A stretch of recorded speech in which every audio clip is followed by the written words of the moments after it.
salvación está en la mano de Jehová. Vuélvete a Dios. ¿Por qué? ¿Por qué? Porque la gracia de Dios, la gracia de Dios, donde abunda el pecado, sobreabunda ella. La gracia de Dios está cuando no hay esperanza. La gracia dice, yo soy tu esperanza. La gracia es ese regalo, es esa respuesta que tú y yo no merecemos, pero que por ella misma, por su misericordia, Él decide arroparnos, decide cubrirnos. ¿Cuántas veces el enemigo preparó un dolor para que llegue a tu vida? Pero Dios dice, va a llegar el reflejo para que entienda que necesita acercarte a mí. Va a sentir los vientos para que entienda que sin mí no eres nada. Mas sin embargo te voy a guardar, te voy a librar. Pero te advierto, apártate de tu mal camino, apártate del pecado, aléjate de la maldad y acércate a mí.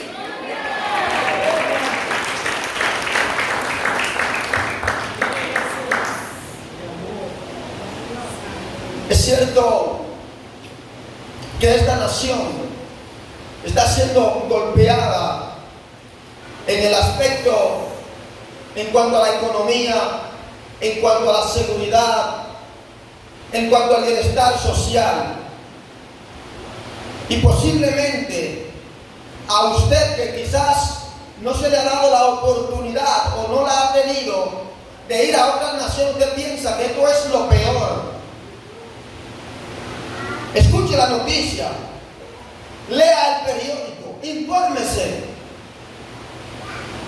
Yo puedo decirles que hay un mensaje que Dios le está transmitiendo al mundo. Es necesario que la gente entienda que la solución no está en el gobierno, la solución no está en el palacio presidencial. La gente no tiene que entender que la solución no está en el concejal del sector donde usted vive. No, señor, la solución está en Dios.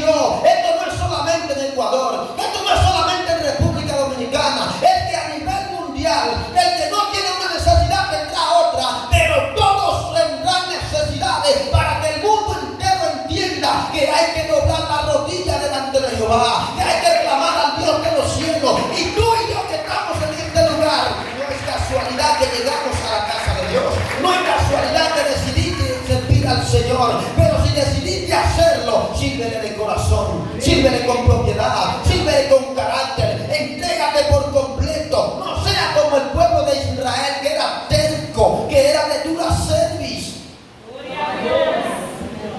Cuando usted lee el pueblo de Israel, usted se dará cuenta que ellos duraban pocos años libres, sin situaciones, sin una guerra, sin amenaza, sin ser cautivo.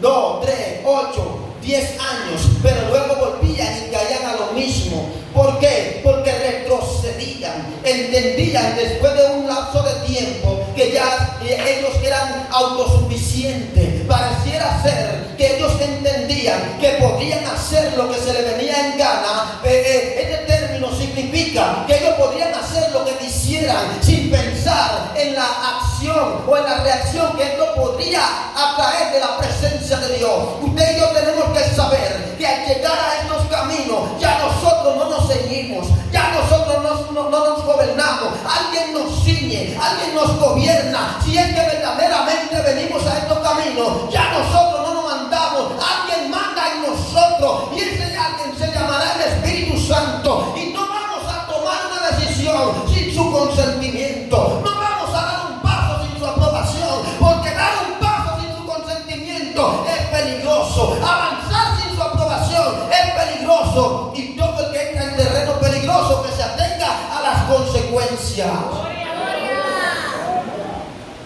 Por eso es importante que entendamos el valor de la gracia de Dios sobre nosotros.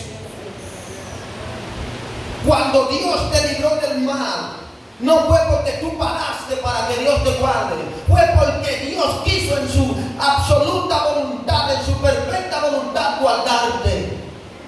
Cuando te viste al borde de irte por el precipicio, al borde de perder tu vida, Él decidió guardarte. ¿Sabe por qué? Porque la gracia es más grande que tus errores. ¿Quién aquí no los tiene? ¿Quién aquí no le ha fallado a Dios? tiene un pasado oscuro, pero lo importante no es tu pasado, es que has abierto los ojos y ahora estás enfocado en la gracia que te está iluminando hacia lo que ha de venir, hacia lo que ha de manifestarse, la gloria de Dios, la transformación de Dios. Todo el que está viviendo según el pasado vivirá cargando una cuenta que ya hace rato que se pagó. Esto hay que explicarlo aquí. Yo no sé si alguien aquí ha tenido la oportunidad de que usted tomó un dinero prestado a una asociación, a una cooperativa o a un banco, llámese el Banco de Guayaquil, y de repente usted cree que saldó la cuenta. ¿Me siguen? Pero de pronto usted pensó que pagó por completo la cuenta, pero en el fondo de la deuda le faltaron $50.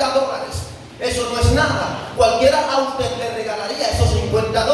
Pero usted pensó que como usted pagó la suma más alta, ya usted terminó su deuda. Pasados 3 años, el banco lo llama y le dice: usted tenía una deuda de $50, pero por el retraso, esos $50 han subido a 150. Ahora usted está en su peor momento, no tiene trabajo, pero tampoco tiene un fondo ahorrado y tiene que buscar para pagar ese dinero porque tiene el banco constantemente llamándole y de repente le hacen una visita para saber cómo vamos con lo del pago. No es mucho tampoco, $150, pero es una inmensa cantidad porque usted no lo tiene en ese momento. Pero yo quiero decirle que aunque en lo secular las cuentas viejas sigan corriendo, sigan en curso, usted tiene que saber que en lo espiritual ya no es porque tú hayas hecho un lío, no es porque tú tenías una cuenta, es que ya Jesucristo la pagó por ti en la cruz del Calvario,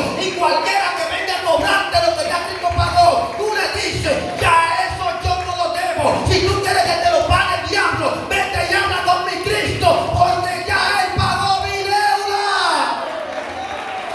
Yo no sé si la tuya, pero yo estoy consciente de que ya Él pagó la mía. Ya Él fue a la cruz del Calvario y el acta que se firmó en mi contra, el acta que se firmó en contra de mi familia, el acta, el decreto que había en contra de mi salud, Él la exhibió públicamente, colgándola en la cruz. Alguien tiene que salir en este día hablando en bien, en vida, a favor de su familia. Alguien tiene que salir hablando una palabra de transformación.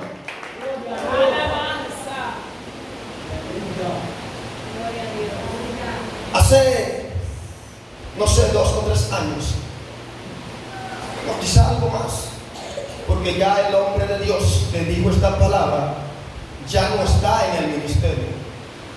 Pero me imagino que quizás alguno de ustedes habrá escuchado hablar de un pastor en la República Dominicana.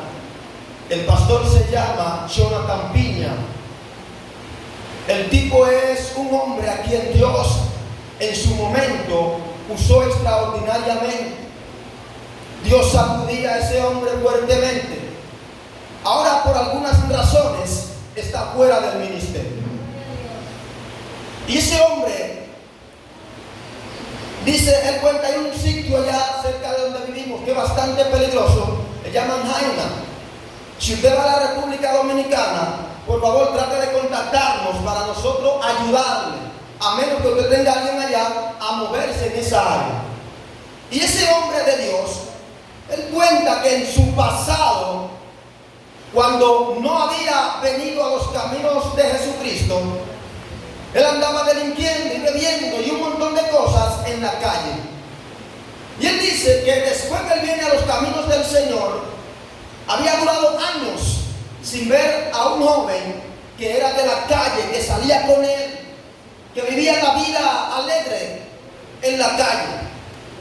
Y de pronto, la mamá de ese joven, del otro joven que no se había convertido, no había venido a los caminos de Jesucristo, la madre sí era cristiana, era una mujer de oración.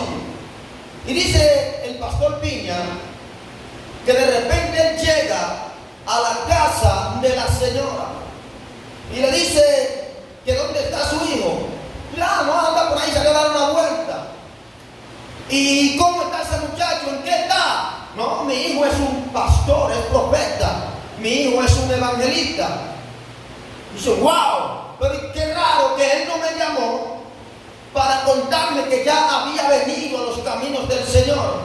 Dice la palabra del pastor. Él debió por lo menos darme esa gran noticia. Y dice la madre del muchacho, eso es asunto de ustedes. Eso es noticia de ustedes. Ya cuando tú lo veas, te pones de acuerdo con él.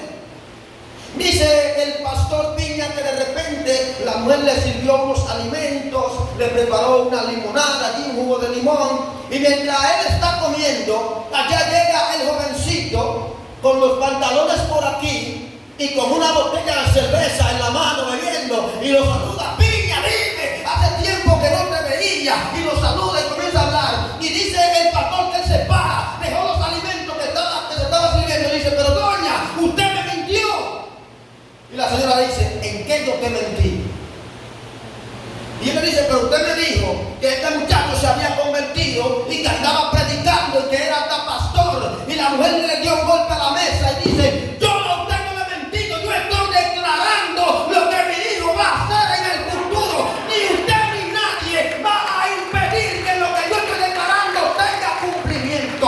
He venido a decirte en esta noche, declara el favor de Dios sobre tus hijos, declara el favor de Dios sobre tus negocios, declara el favor de Dios sobre tu casa, porque la gracia de Dios está disponible para todos los que tienen el nivel de fe suficiente para creer que ya Dios está trabajando.